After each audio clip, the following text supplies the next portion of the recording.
Hello, my name is Susan Davis, and I'm the immediate past president of the International Menopause Society. I'm delighted to announce that the International Menopause Society Professional Activity for Refresher Training, or IMPART program, is now available in Portuguese. This unique program is the first educational initiative pertaining to the menopause that is internationally applicable to healthcare professionals working in the field of menopause or interested in the field. To celebrate this launch, the IMS, in partnership with SOBRAC, will be delivering 3 IMPART Masterclass webinars in Portuguese. These masterclasses will include clinical case discussions and Q&A sessions. Damos início a esta sessão desta parceria feita entre a MS, entre a SOBRAC e a IMS para essa parceria que visa, então, revisar aqui entre nós as questões pertinentes à assistência à mulher climatérica e à terapêutica hormonal. Hoje eu tenho a honra de compartilhar aqui com a professora Celeste, que a seguir vou apresentá-la na íntegra, mas que é bastante conhecida entre nós aqui no Brasil, e vamos falar, então, dos riscos e benefícios da terapêutica hormonal no climatério. Não é? Eu queria, antes de dar início a esta apresentação, dizer que esta webinar ela está sendo e foi patrocinada pela Abbott através de uma bolsa educacional irrestrita. A Abbott, importante que se registre, não teve nenhuma influência na escolha dos temas e ou palestrantes, nem mesmo no conteúdo das apresentações. Quero, de outra parte, agradecer a todos os nossos colegas que nos dão a honra da sua assistência em grande número, pelos pré-inscritos, e nós temos conhecimento de que estão conosco nessa sessão.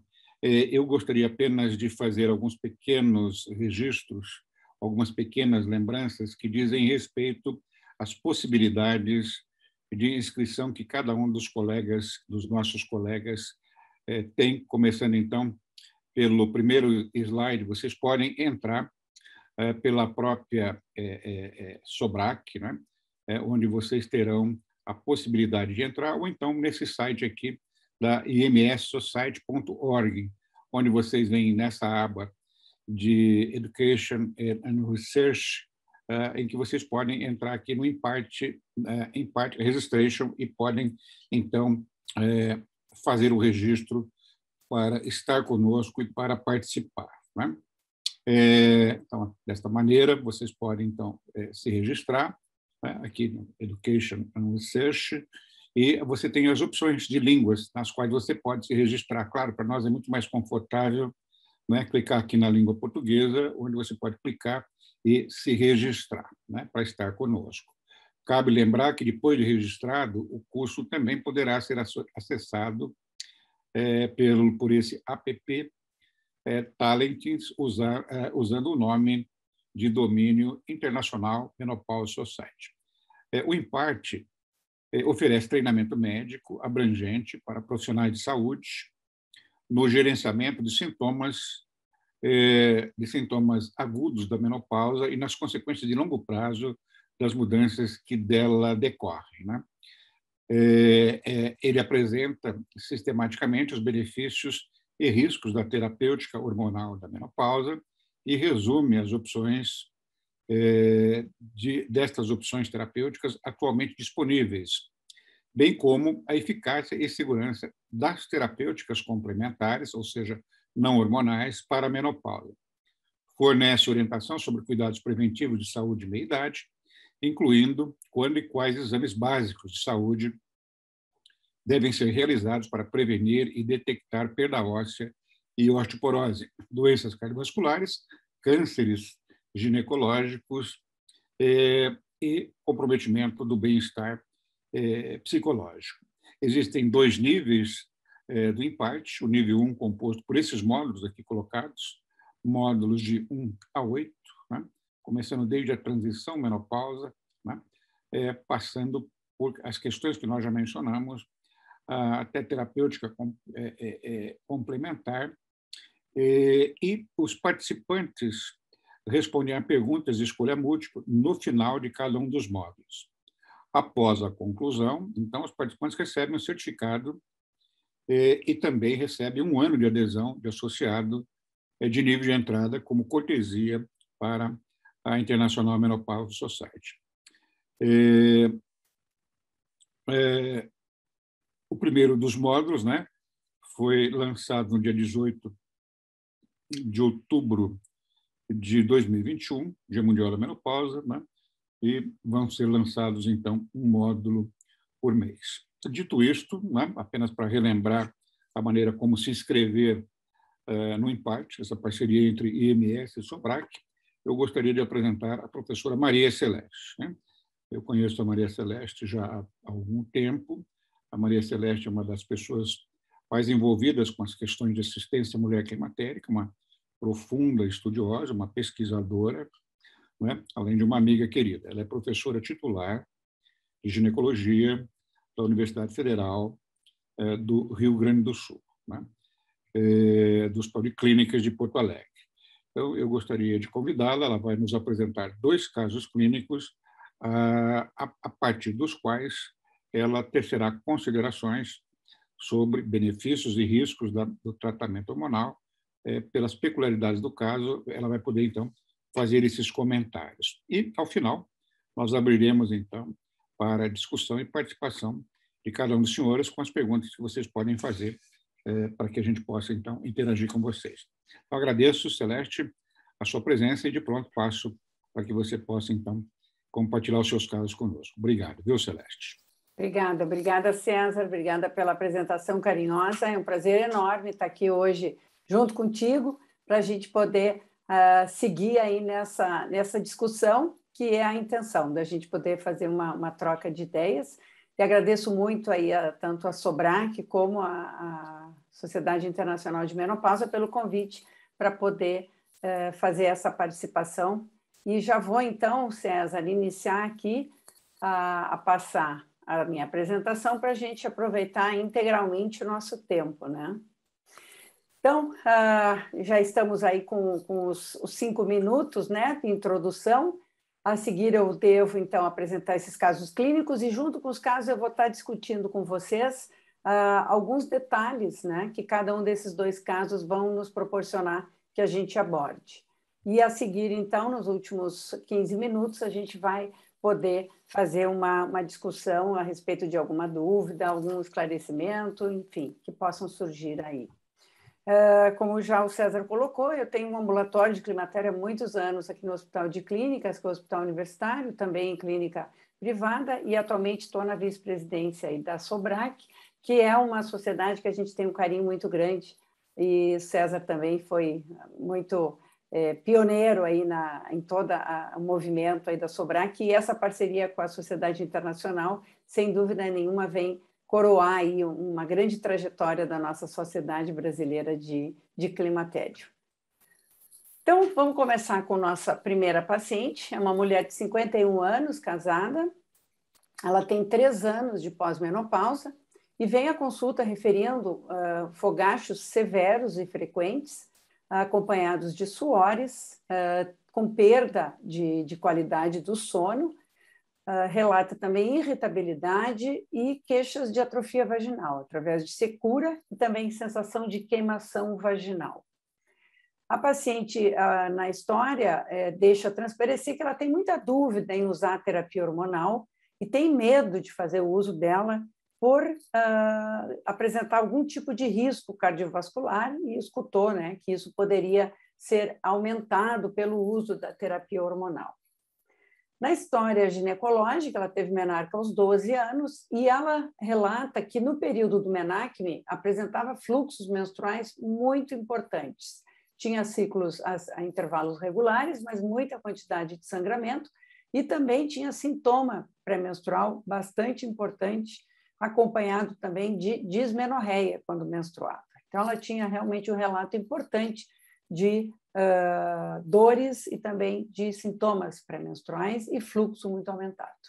A paciente, ela no Ligesta, era hipertensa, em uso de losartana, e também vinha fazendo uso de rosuvastatina. Relatava atividade física 4 vezes por semana. E na história familiar, ela tinha uma mãe diabética que tinha infartado aos 70 anos e o pai tinha um AVC aos 75 anos. Também uma prima com câncer de mama acima dos 50 anos de idade. No exame físico, essa mulher tinha nada de alterado, né? No exame físico geral e nem no exame de mamas, tinha o IMC dentro da normalidade e a pressão arterial dela estava bem controlada. No exame especular, ela tinha uma vagina atrófica, sem secreção, e no colo não tinha lesões e o toque vaginal também não tinha alterações. Ela vinha com alguns exames complementares, bioquímicos eram normais, não tinha alteração em nenhum valor. Tinha um ultrassom transvaginal também com útero, endométrio e ovários normais. Tinha uma mamografia BRADS 2 e também trazia uma colpocitologia oncótica normal, realizada recentemente. Então, a impressão após o atendimento dessa paciente era uma paciente com sintomas vasomotores severos, né, frequentes. Ela vinha com queixas também de sintomas de atrofia vulvovaginal, né, que hoje a gente estende aí para síndrome geniturinária da menopausa. Tinha uma hipertensão controlada e tinha também uma hipercolesterolemia que vinha em tratamento e nos exames aí também vinha bem estável.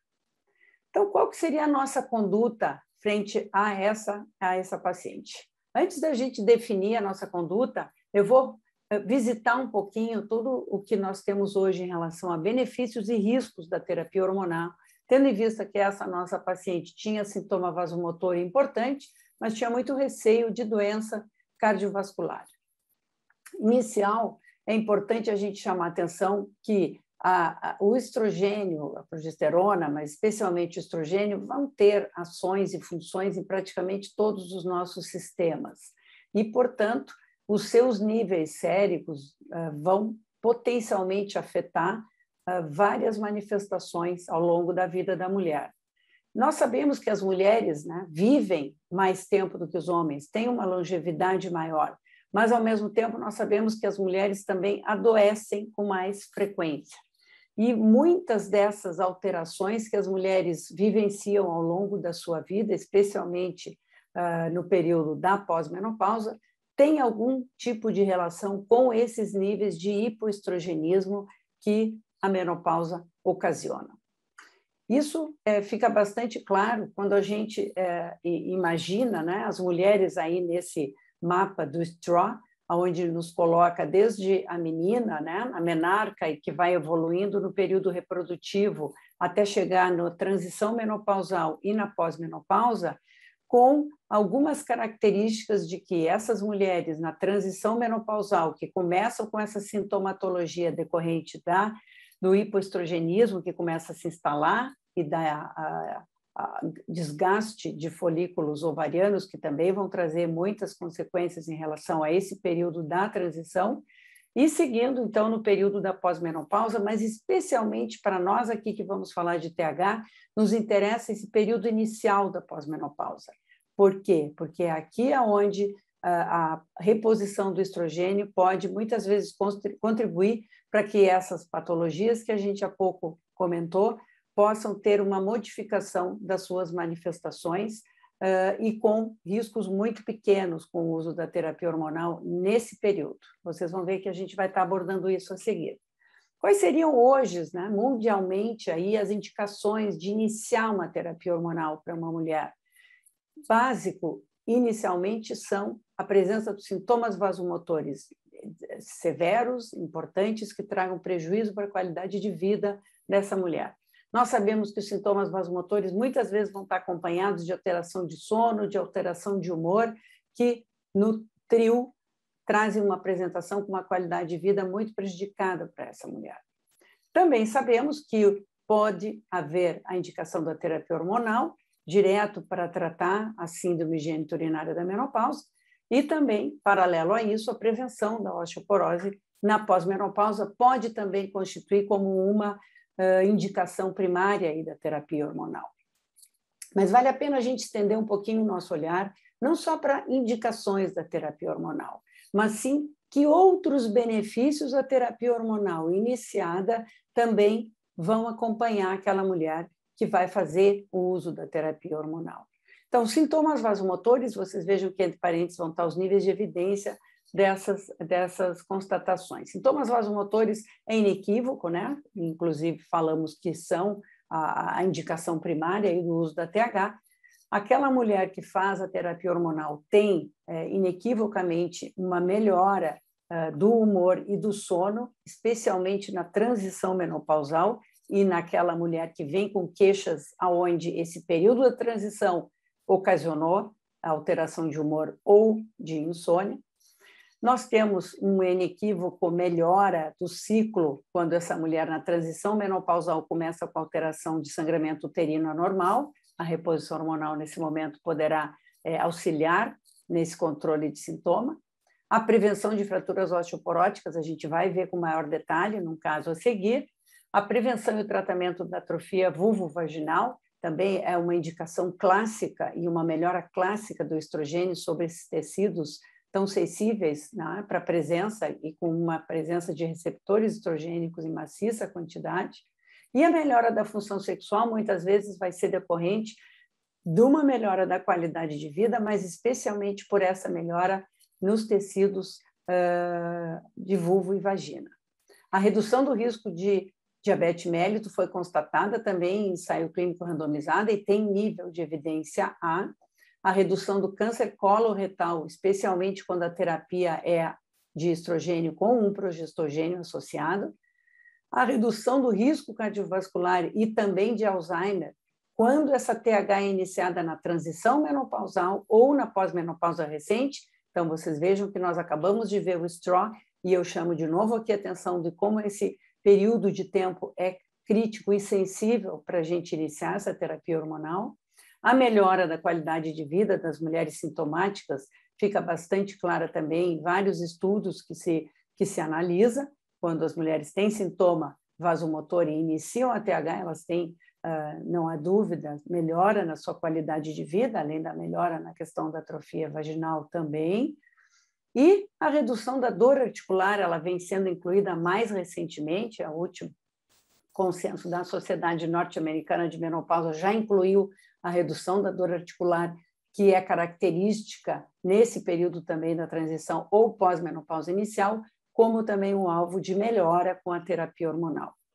Todos conhecem, mas não custa a gente novamente repassar os tipos, né, de regimes aí de reposição hormonal, especialmente a mulher esterectomizada vai fazer o uso de estrogênio isolado. Mulher com útero necessita uma proteção endometrial adequada pelo progestogênio e pode-se usar, então, de maneira sequencial, onde o progestágeno deve ser usado por pelo menos 12 dias no mês, para que essa proteção seja realmente efetiva em proteção de câncer de endométrio. E aqui a mulher poderá ter um sangramento de privação que muitas delas não desejam. Lembrem da nossa paciente do caso clínico, ela tinha no MENAC sangramentos aumentados, acompanhados de dismenorreia e com sintomas pré-menstruais. Se a gente iniciar uma terapia cíclica para aquela nossa paciente, ela provavelmente vai reviver aqueles períodos onde ela tinha toda essa sintomatologia. E aqui, então, por fim, a terapia combinada contínua, estrogênio e progestogênio administrados diariamente por todos os dias do ano, onde nós mantemos esse endométrio em atrofia, sem sangramento vaginal e com uma adequada proteção endometrial também. Eu gostaria também de registrar as contraindicações da TH, porque é importante que isso esteja sempre em mente, elas são poucas, mas existem, claro. Uma mulher que tem um sangramento anormal, que ainda não foi diagnosticado a causa desse sangramento anormal, aquela mulher com câncer de mama ou endométrio, especialmente mama, e exceto aquela mulher que tem uma neoplasia já com bastante avanço e doença metastática, inclusive, onde o uso ou não uso da TH não fará diferença em termos de avanço da doença, TVP e embolia pulmonar, doença tromboembólica arterial ativa ou recente, no último ano, um AVC ou um infarto do miocárdio recente, e uma disfunção hepática ativa também seriam, então, as contraindicações para iniciar TH. Dito isso, eu gostaria de relembrar, então, a nossa paciente, desse caso 1, 51 anos, com sintomas vasomotores importantes, com insônia, com alteração de humor, uma história prévia de síndrome pré-menstrual e fluxo menstrual intenso, com sintomas também de síndrome geniturinária da menopausa, com hipertensão controlada e hipercolesterolemia. Em relação aos sintomas vasomotores, é a grande indicação, nós já vimos. E aqui eu trago, então, unidas os consensos, né, da Sociedade Internacional, mas também da SOBRAC e também da ANAMS, que o tratamento desses sintomas vasomotores intensos é a indicação primária e é o tratamento de longe mais efetivo para esses sintomas vasomotores da transição e naquela mulher na pós-menopausa inicial, especialmente se ela está com menos de 10 anos de período de pós-menopausa. Isso é nível de evidência A.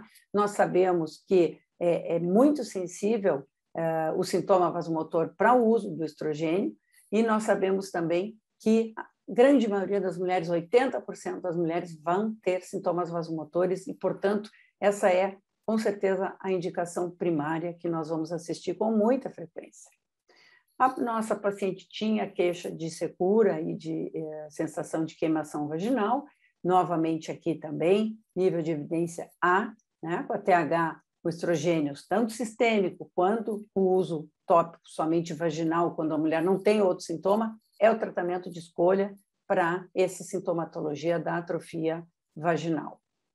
Em relação ao receio que a nossa paciente demonstrou de usar terapia hormonal por medo de ter doença cardiovascular, isso veio lá de 2002, quando foi publicado o WHI, a gente vai ver algumas imagens aqui desse grande estudo, onde se plantou que o risco de doença cardiovascular se elevaria muito com o uso da terapia hormonal. Anos e décadas após, nós ainda sofremos esse receio. Essa paciente que eu trouxe realmente tinha esse detalhe, e a gente aqui tem bastante tranquilidade para poder hoje afirmar isso, né? Mulheres saudáveis, sem doença cardiovascular, nós temos evidências, inclusive, de benefício cardiovascular, quando a TH é iniciada na transição ou nos primeiros anos da menopausa, no que nós chamamos hoje janela de oportunidade.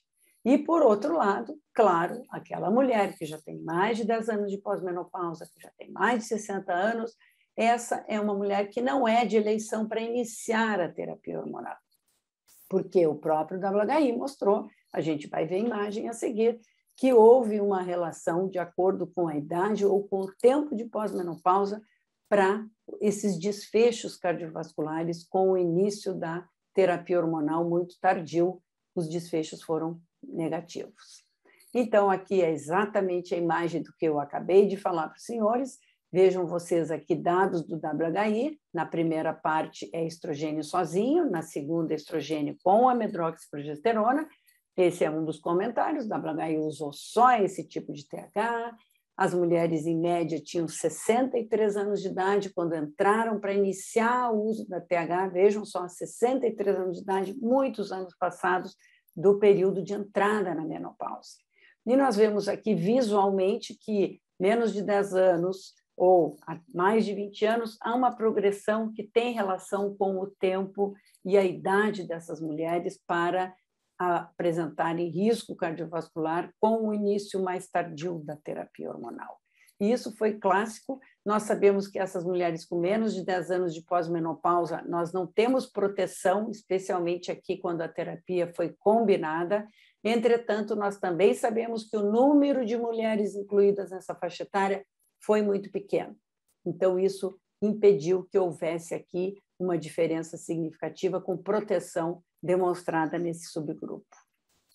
Posteriormente, vejam vocês, 10 anos depois do início da publicação inicial do WHI, nós tivemos, então, esse estudo importante que também apontou para essa questão do tempo de início da TH. Desculpa, aqui vejam vocês as mulheres com a faixa etária menor, bem menor, e que foram comparados um grupo usuário de TH e outro grupo controle não usuário de TH. E vejam que a curva aqui, Kaplan-Meier, mostra inequivocamente que as mulheres usuárias da TH viveram por mais tempo, ou seja, tiveram menos mortalidade, menos internação por infarto ou insuficiência cardíaca congestiva.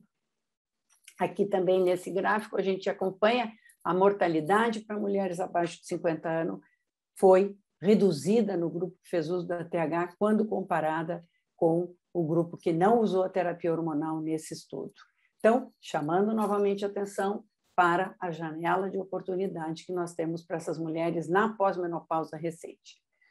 E esse ELITE é o grande estudo que, apesar de não avaliar desfechos duros, ele verificou um desfecho secundário, que foi a espessura, a medida da espessura da íntima da carótida. Ele também corroborou em muito essa questão da janela de oportunidade.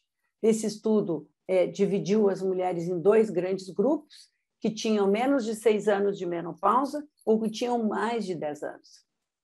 Foram randomizados esses 2 grupos em placebo ou estradiol. E o que a gente verifica, então? No grupo que tinha mais de 10 anos de menopausa, não houve, ao longo dos anos de acompanhamento, diferença na espessura da carótida, seja usuária de placebo ou usuária de estradiol.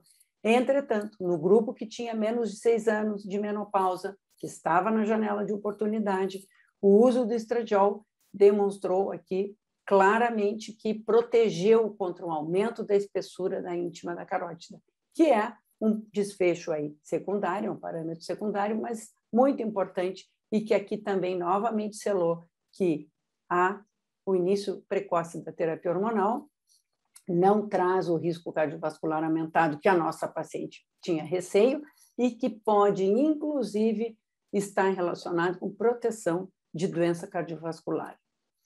Finalmente, eu trago um outro receio que existe, que é da parte venosa, né? Tromboembolismo venoso e embolia pulmonar. Aqui estão reunidos vários estudos, são 5 estudos observacionais, franceses, ingleses, holandês e americano, e todos eles mostrando que o uso do estrogênio oral aumentou o risco de tromboembolismo venoso e o uso do estrogênio por via não oral, seja por gel, seja por adesivo, não foi associado com aumento de risco de trombose venosa profunda e nem embolia pulmonar. Esses, como eu falei, são estudos observacionais, mas é importante que se saiba que não há estudo, ensaio clínico randomizado com esse objetivo primário. Então, nós temos que nos valer com a qualidade de dados que tem superioridade, que no caso aqui são 5 grandes estudos observacionais. Vamos nos dirigindo, então, para definir a conduta para a nossa paciente. Retomando o caso dela, o que é importante? Já definimos que vamos usar TH, ela não tem contraindicação nenhuma, e vamos, então, pensar o que a gente vai oferecer de TH para essa paciente. O uso do hormônio, né? Sem dúvida, sempre o estradiol, e associado à progesterona natural ou um progestagênio, de forma sempre aqui contínua, como está aqui na última linha. Lembram que ela tinha uma história importante de sangramento aumentado e sintomas pré-menstruais. Nós não queremos voltar a essa sensação desagradável e desconfortável para a nossa paciente. Então, vamos usar o uso contínuo, vamos optar por uma administração não oral. Lembram-se, ela é uma paciente hipertensa, é uma paciente com hipercolesterolemia e que nós temos, então, um desejo, né, de evitar a passagem, da primeira passagem hepática desse estrogênio, onde podem haver algumas alterações, seja de substrato da renina, seja de alteração de alguns fatores de coagulação que poderiam levar a um maior risco de eventos trombóticos. Então, a via não oral também, e a dose, vocês sabem que hoje nós podemos optar desde a muito baixa, da convencional ou até da alta, e nós ficaríamos, então, inicialmente com uma dose baixa para iniciar e verificar a resposta para a sintomatologia importante que essa nossa paciente tinha de sintomas vasomotores. Eu vou passar para o caso clínico número 2, para a gente rapidamente acompanhar também. Ele enfoca outras situações da mulher na pós-menopausa. Essa tem 55 anos, é uma paciente separada, não tem companheiro, está há 2 anos na pós-menopausa, referindo fogachos leves, não era uma queixa importante, referir a algum fogue cognitivo que vem sendo introduzido na literatura com bastante intensidade nos últimos anos, que aquela mulher ela não chega a ter uma perda de memória, mas ela não está na sua 100% da sua capacidade cognitiva, ela tem demonstrado algum tipo de perda, né, da sua capacidade que ela consideraria o 100%. Também se sente um pouco mais triste, ela vem preocupada com osteoporose e risco de câncer de mama. Menarca aos 13 anos, 2 filhos, não tinha cirurgia ginecológica prévia, é uma paciente sedentária, fuma 10 cigarros ao dia, ingere álcool diariamente e se diz intolerante à lactose. Na história familiar, a mãe teve uma fratura de fêmur, o pai com câncer de próstata, a avó, com 70 anos, apresentou um câncer de mama, e também uma tia materna aos 50 anos. O exame físico geral, ginecológico e de mamas foram normais, um IMC de 22 e uma pressão estável. A vitamina D, ela tinha com níveis baixos, 15 nanogramas, e os demais exames laboratoriais eram normais. A mamografia era BRADS 2, ela tinha uma colpocitologia normal, e na densitometria óssea, ela tinha um score T menos 1,9 na coluna, menos 1,2 no colo do fêmur e menos 1,5 no fêmur total. Então, ela tinha uma osteopenia na densitometria. Reunindo, então, o quadro dessa nossa segunda paciente, sintomas vasomotores leves, uma osteopenia, fatores de risco para a osteoporose, história familiar, fumo, sedentária, baixa ingestão de alimentos lácteos e ainda uma hipovitaminose D. Tinha uma história, né, familiar de osteoporose, como nós vimos, com a mãe com fratura de fêmur, e tinha, então, um receio aí do câncer de mama. E vamos começar pela questão óssea. O que nós temos ainda antes do WHI em relação à terapia hormonal e fraturas vertebrais? Esse é um estudo ainda de 2001 que demonstrou de maneira bastante clara uma proteção, né, através dessa meta-análise, de fraturas vertebrais em mulheres usuárias de terapia hormonal.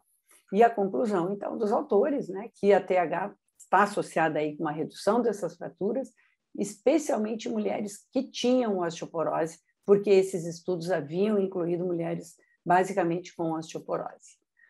Vimos proteção de TH com fraturas vertebrais e aqui nessa imagem nós estamos vendo, então, em fraturas não vertebrais. Da mesma forma, uma proteção significativa, evidenciando, então, que a TH reduz a incidência de fraturas não vertebrais, com uma possível atenuação desse benefício quando ela é iniciada muito tardiamente, após os 60 anos. Vejam que esses estudos todos eram bastante anteriores, né? A publicação é de 2001, ainda nem existia a publicação do WHI, nós já tínhamos, então, essas importantes demonstrações de proteção de fratura com a terapia hormonal. Mas selou essa proteção quando o WHI veio, então, à publicação, né? Então, nós vemos aqui vários sítios que foram analisados. Em clarinho são usuárias de placebo, na linha mais escura são usuárias de TH combinada e vários tipos de fratura, seja de quadril, seja de punho, seja todas as fraturas, como as fraturas vertebrais, todas elas foram significativamente reduzidas no grupo que usou a terapia hormonal. Então, houve uma inequívoca demonstração de benefício de redução de fraturas, né, pelo uso do estrogênio, que é um antirreabsortivo importante, e também, então, havendo um lugar não só para prevenção, como também tratamento da osteoporose pela TH. E aqui eu queria chamar a atenção de vocês para um ponto extremamente importante. Nós sabemos que aquela mulher, quando interrompe o uso da TH, ela vai entrar no processo de perda óssea que ela vinha apresentando previamente ao início da TH. E aqui nós temos imagens tanto na coluna lombar da densitometria, como também da densitometria do colo do fêmur, mostrando que aqui as usuárias de placebo e aqui as usuárias de TH, quando interromperam a TH, tenderam então a perder osso que elas haviam ganho pelo uso da TH. Mas o que eu quero chamar a atenção, e aqui nós vamos poder ver isso com bastante clareza, é que aqui é durante a fase da intervenção do WHI. tanto fraturas vertebrais na linha superior, como as fraturas todas, tiveram uma proteção bem significativa de ocorrência, tanto no verdinho, que é o uso combinado da TH, como no quadrinho branco, que é só do usuário de estrogênio. Isso nós já vimos naquelas curvas e não há dúvida. Mas aqui é que eu quero chamar a atenção. Essa é o WHI de extensão. As mulheres foram acompanhadas por uma média de até 13 anos após o uso ainda da TH. O que nós vemos aqui?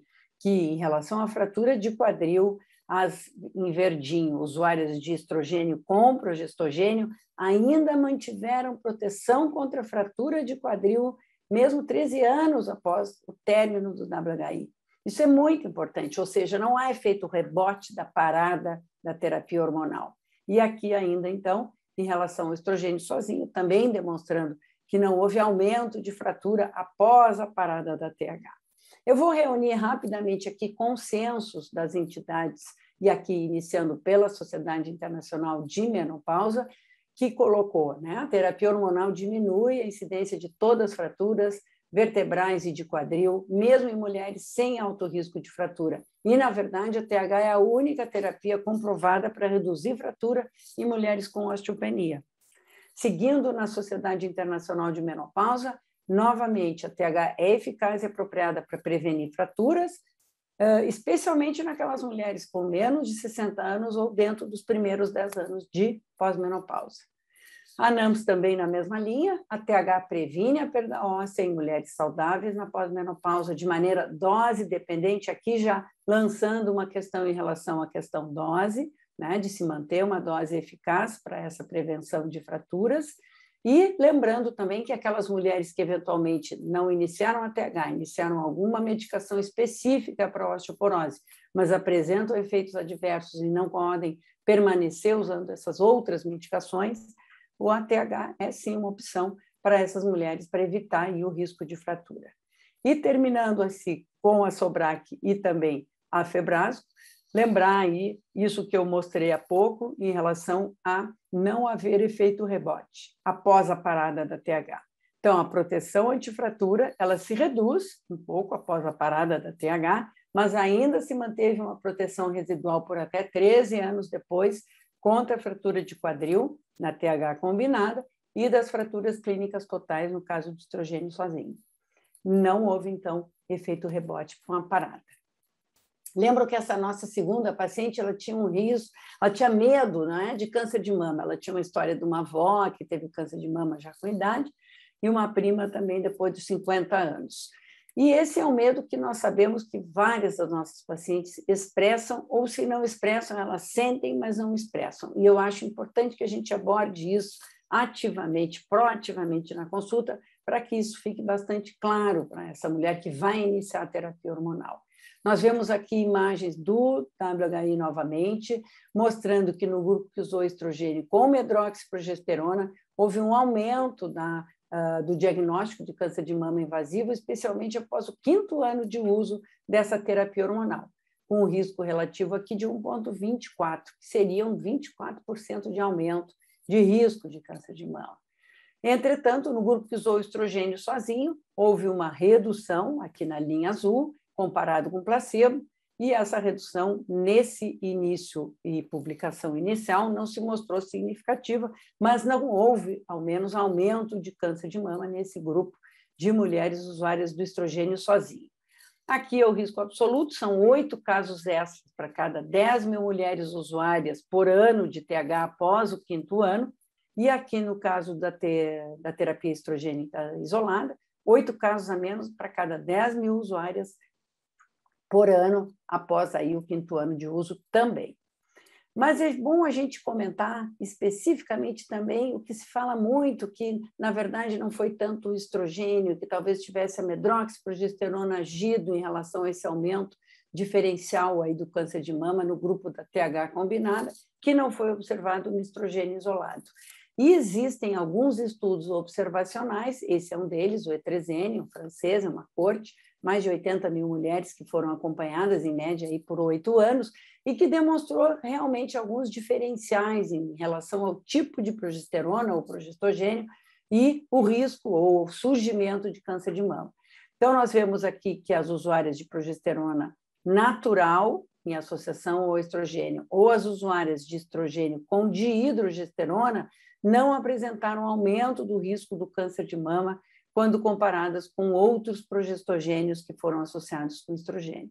Então, não é um ensaio clínico randomizado, é um estudo observacional, mas, novamente, é importante a gente colocar essa situação para não termos evidências superiores a essa, né? Então, mostrando que o progesterona ou a dihidrogesterona podem, sim, fazer uma diferença.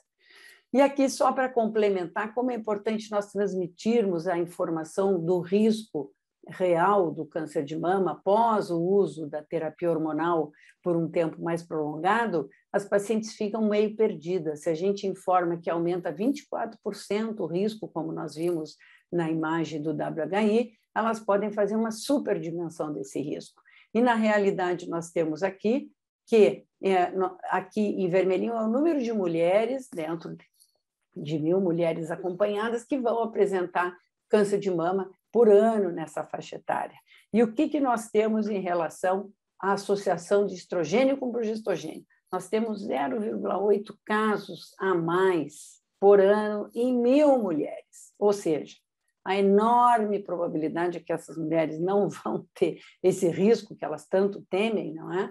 Mas é importante a gente colocar isso de maneira adequada para que ela possa, junto conosco, raciocinar e chegar a uma conclusão se deve ou não deve usar TH, se deve ou não deve continuar o uso da TH por um tempo maior também. Então, qual seria a conduta na nossa paciente desse caso clínico número 2? Vamos retomar um pouquinho o caso. Era uma mulher com 2 anos de pós-menopausa, 55 anos, ela tinha sintomas vasomotores meio leves, né? Aquele fogue cognitivo que talvez não levasse nós a fazer uso da TH em função de que a sintomatologia dela não fosse tão severa. Mas ela tinha uma história importante de fratura na mãe, ela tinha uma osteopenia e ela tinha fatores de risco outros, né? Relacionados aos seus hábitos de vida que também chamam a atenção. E tinha um medo de câncer de mama, que nós já extensamente aí avaliamos para poder nos munir aí, para poder abordar isso com essa nossa paciente. Então, o que seria importante? Nós decidimos para iniciar a TH nessa mulher, ela está dentro daquela janela conhecida de oportunidade, ela tem alguma sintomatologia vasomotor e também esse fogo cognitivo e tem esse importante risco aí de osteoporose.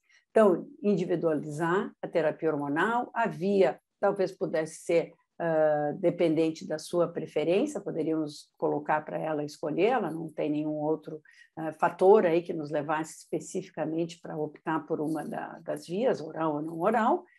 Importante repor a vitamina D para essa paciente, orientar uma ingestão de cálcio dietético adequada, ela tem intolerância à lactose, muitas vezes é difícil, então é importante suplementação de cálcio para essa paciente, estimular a atividade física, tentar que ela interrompa, né, o tabagismo, e especialmente eu coloquei o álcool, porque essa mulher tem risco, ela tem muito receio, tem muito medo do câncer de mama, e muitas vezes essas mulheres têm uma ingestão de álcool elevada e que hoje nós sabemos que é responsável, sim, por um aumento do risco do câncer de mama, especialmente naquelas mulheres que usam pelo menos 2 drinks aí diariamente.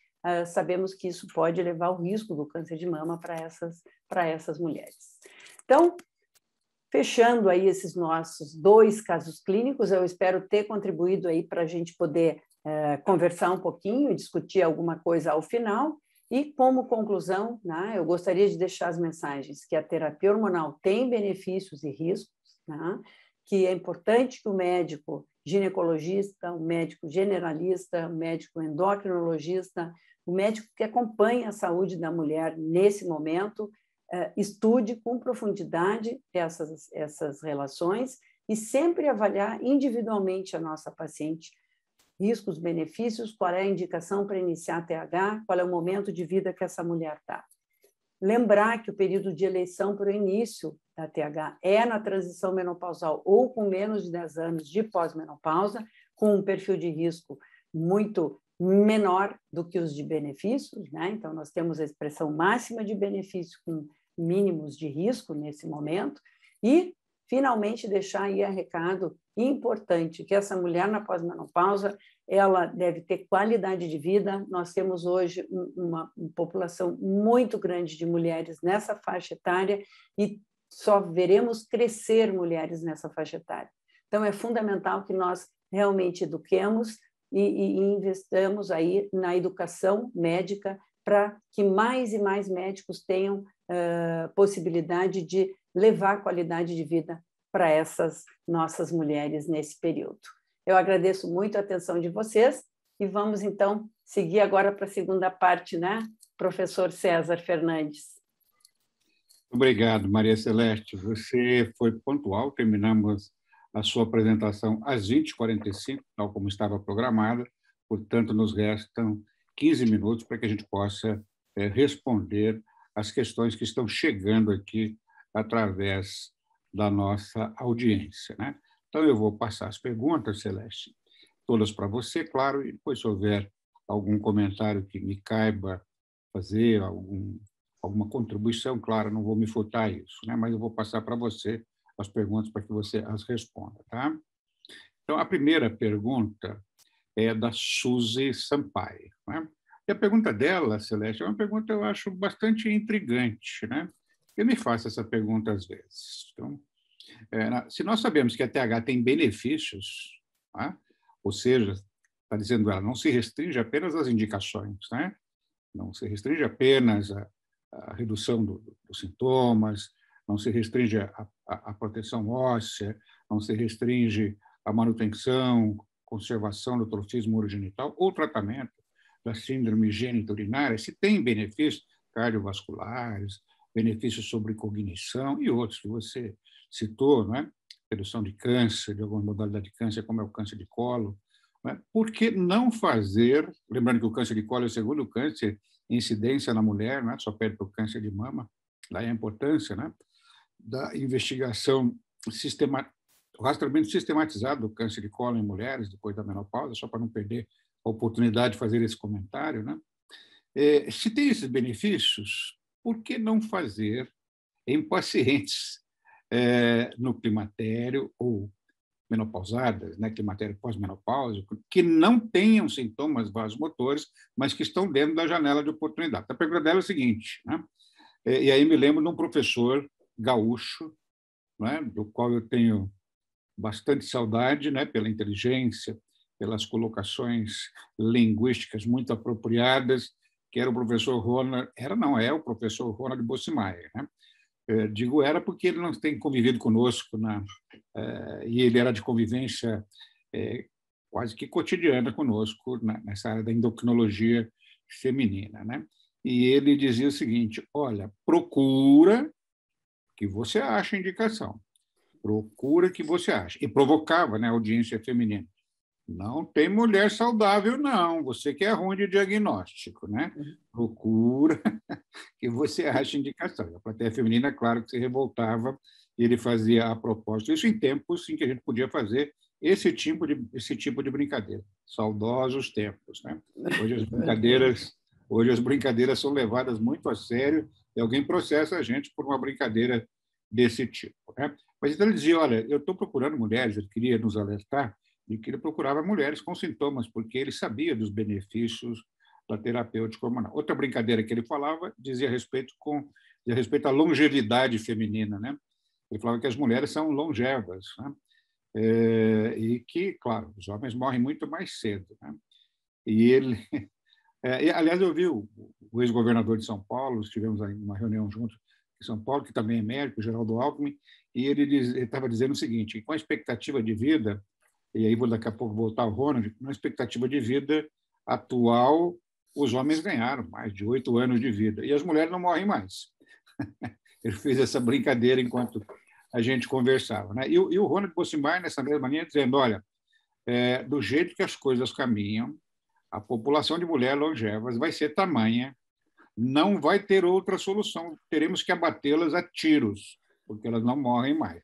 Isso quem falava era o professor Ronald Bossemeyer. Mas volta a pergunta, viu? Isso apenas para fazer uma pequena brincadeira, para tornar o nosso ambiente aqui mais alegre e confortável, né?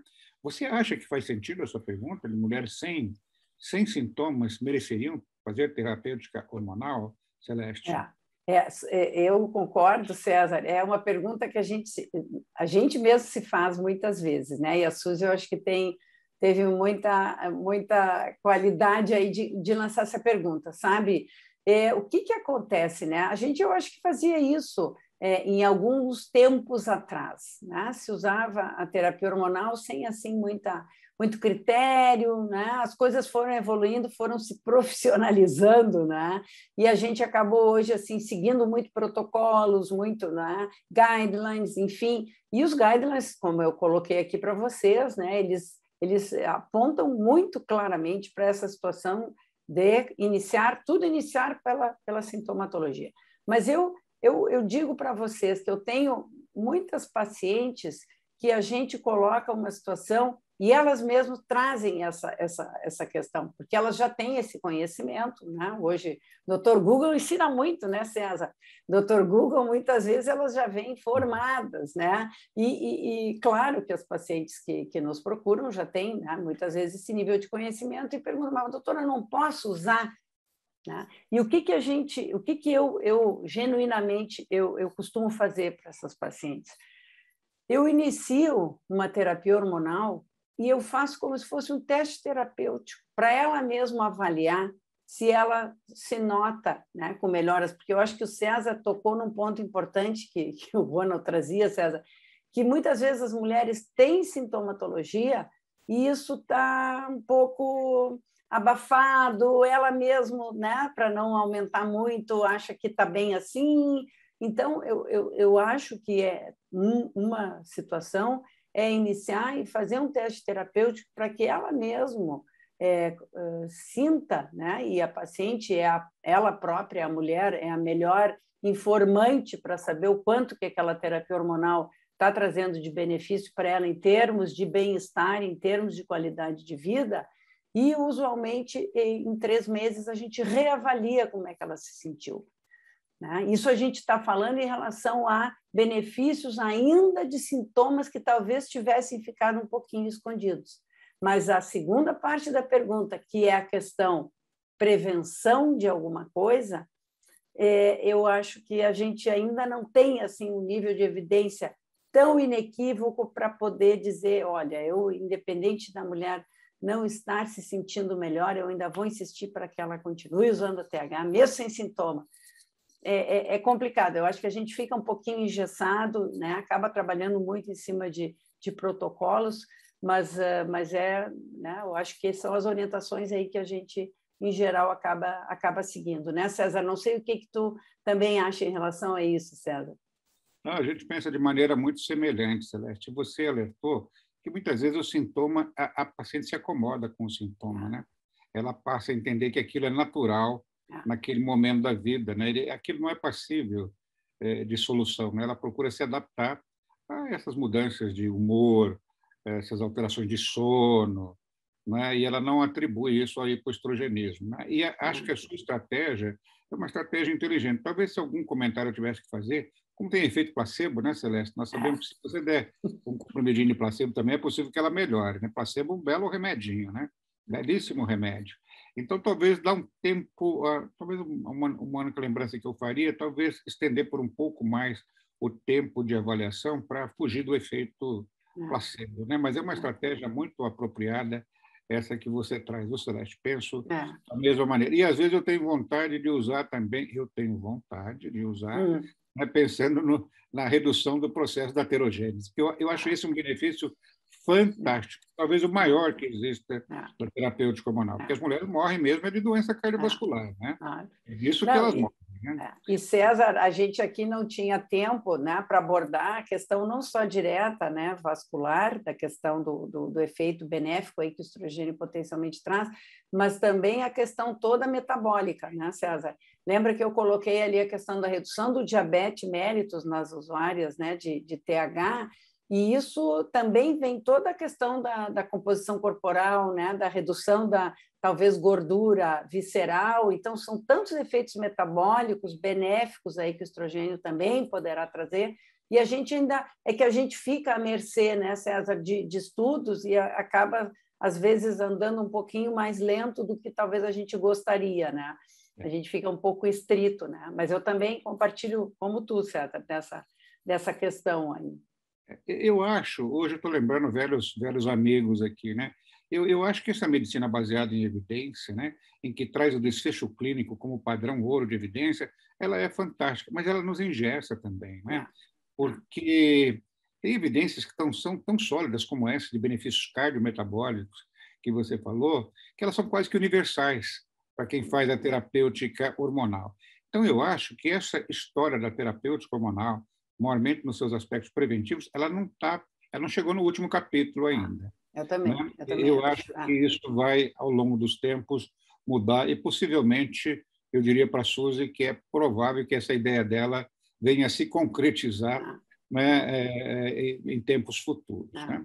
E eu acho, César, deixa eu até complementar, César, essa pergunta da Suzy, eu acho que também não há nenhum problema da gente compartilhar com a paciente, que é uma paciente informada, exatamente isso que nós estamos aqui discutindo, não é? Que as coisas ainda talvez tenham, né, evoluções e que nós sabemos que há benefícios em A e B e que ela eventualmente pode iniciar e, enfim, ela junto também decidir, né, César? Eu acho que isso é uma coisa importante da gente comentar, né? Nós não somos nós os ditadores. Eu acho que tem que envolver a mulher nesse processo aí de decisão e eu acho que isso é um ponto importante também da gente colocar, né? Muito bom. E como nós estamos fazendo reflexões, né? Nós estamos fazendo aqui são reflexões. A gente às vezes confunde diretrizes e recomendações como algo doutrinário e hermético. Né? Não são apenas diretrizes e recomendações. O paciente está acima das diretrizes e recomendações. Né? E nós somos médicos. E existem lacunas de conhecimento. Né? Essa é uma lacuna. E a falta de evidência não é evidência de falta de efeito. Não é? É verdade. Então, eu não tenho uma evidência de que se eu começar, e você respondeu bem, faltam essas evidências, eu não tenho evidência que se eu tratar de uma mulher saudável, né, que eu vou beneficiá-la para reduzir as suas doenças arteriais isquêmicas, que ela vai ter daí 10, 15, 20 anos. Eu não tenho evidência disso, né? Mas eu tenho boa plausibilidade, tenho boa racionalidade e talvez nunca vou construir essas evidências, né? Elas nunca serão construídas com base em ensaios clínicos. Convenhamos que fazer um outro WHI... Nossa, não teremos. Não há para tudo que aguente, né? Não teremos. Nós não tenhamos. Se nós não temos, nós temos que usar das melhores evidências que nós temos, né? Então, essa é uma questão que eu acho que os especialistas, os experts vão se debruçar sobre isso e tenho forte esperança de que isso mude e que a Suzy venha a ter razão dentro em breve, né? Nossa. O tempo é carrasco, viu, Celeste? É Nós já estamos quase terminando o nosso tempo. Mas eu vi uma pergunta do Eliano Pellini aqui que eu achei muito interessante. Então vamos responder, porque o Eliano, sem desmerecer ninguém, nenhuma outra pessoa dessa audiência, o Eliano... Me chamou a atenção essa pergunta, César, porque ela vem muito ao encontro aí de uma discussão grande que a gente está tendo, que é a questão dos implantes, né? Então, ele coloca o seguinte, uma paciente de 68 anos que está usando implantes hormonais há 10 anos, e ela está com vontade de suspender esse método e gostaria de começar uma terapia hormonal, né, das que a gente costuma usar aí, baseada em evidências e todos os estudos extensos aí que tem. Ele pergunta se é possível ou não. Então, rapidamente, né, César, eu acho que também tu pode colocar aí primeiro sobre a questão desses usos de implantes, que eu acho que a gente vem aí vivenciando, né, um momento muito ruim, né, na nossa medicina, com um pouco de uso excessivo de um método aí que nós não temos, pelo menos até agora, níveis de evidência que nós estamos aí falando, né, César, em relação à eficácia, mas especialmente de segurança.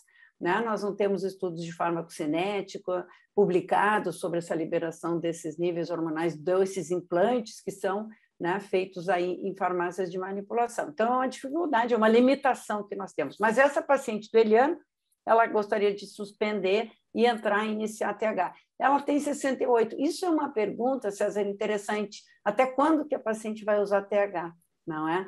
Essa mulher de 68 anos, possivelmente o Eliano vai avaliar, é uma paciente que está ainda, não é, com toda a sua saúde, sua vitalidade, e que pode manter o uso da terapia hormonal? Essa é uma questão.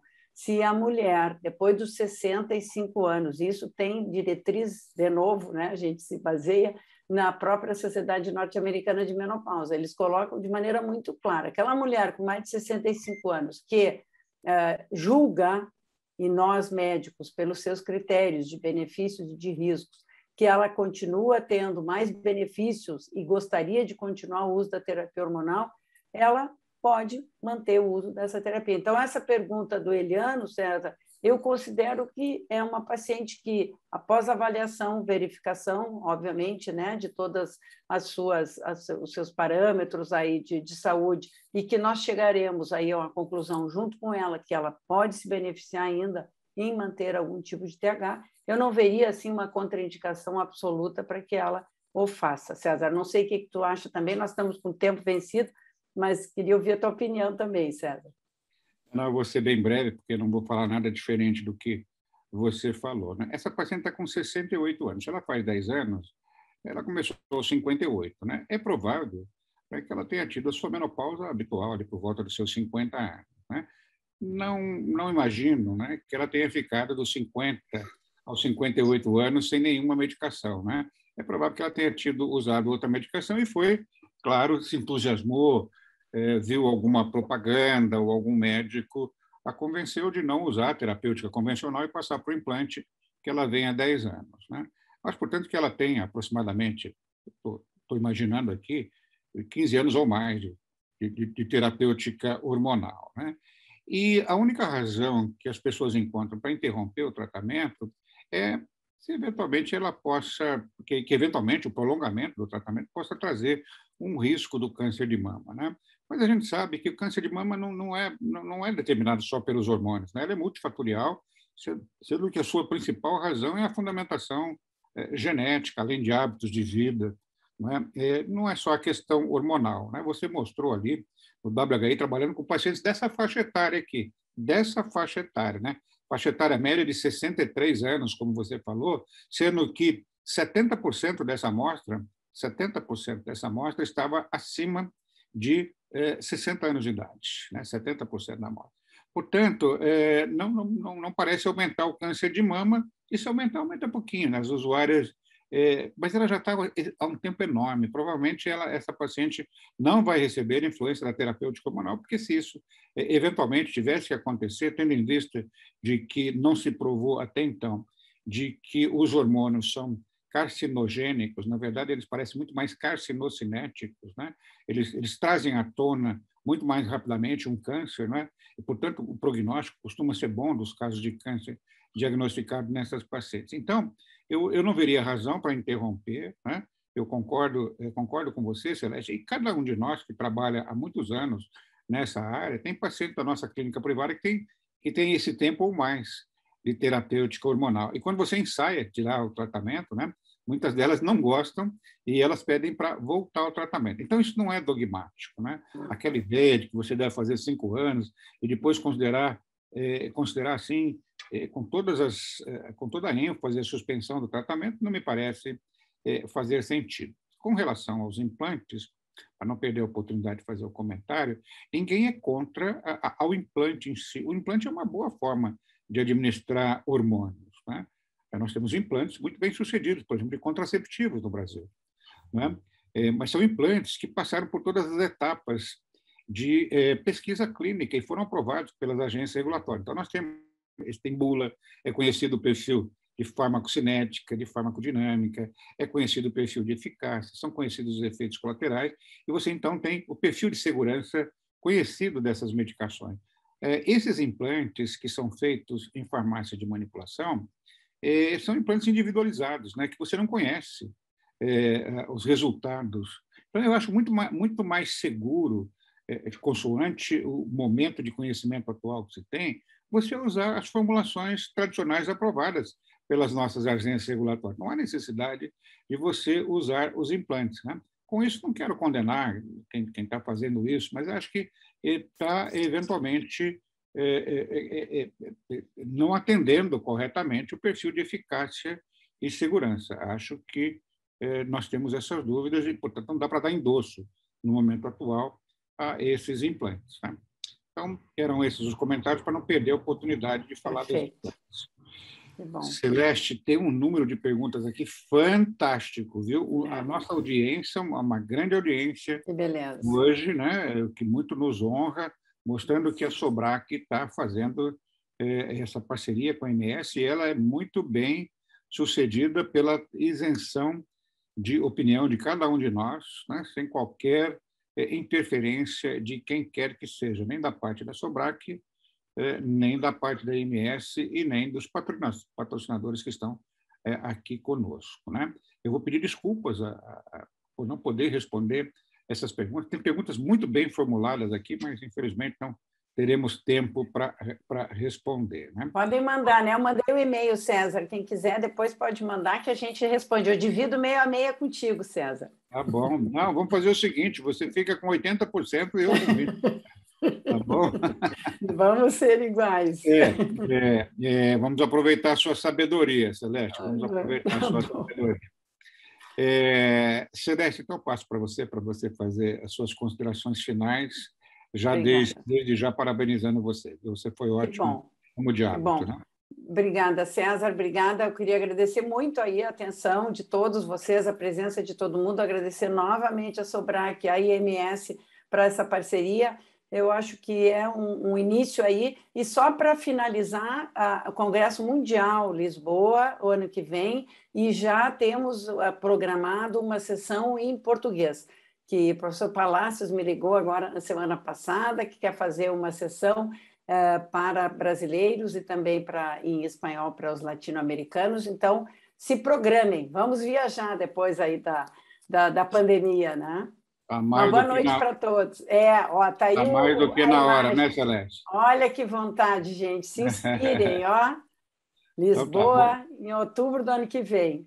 Boa noite a todos, um abraço. Uma boa noite para todo mundo, um abraço grande. Muito obrigada. Tchau, tchau. Obrigada, César. Tchau.